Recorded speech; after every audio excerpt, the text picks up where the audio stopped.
have an animation or the first screen of your application that you want to show and you want it launch immediately, you can say preload this content ahead of time so your assets load faster.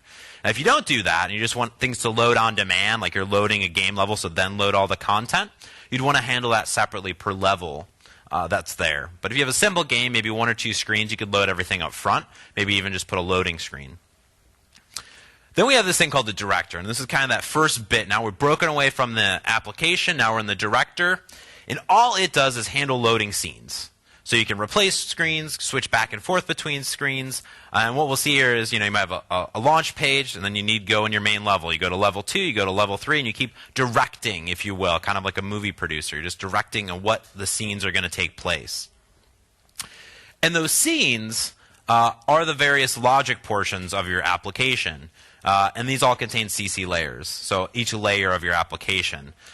So really you're going to mostly deal with a layer. The scene is only used by that director to point where you want to go.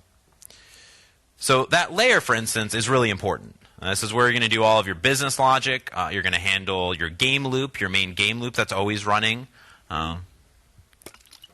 We're going to schedule activities to occur. So maybe I want to check collision every frame or every second. Maybe I want to spawn a new enemy. Detect when a user's moved into a certain region and then react to that. And what we're seeing here in this little bit of game logic is that we're creating a new CC scene with the main window. Every application has a window.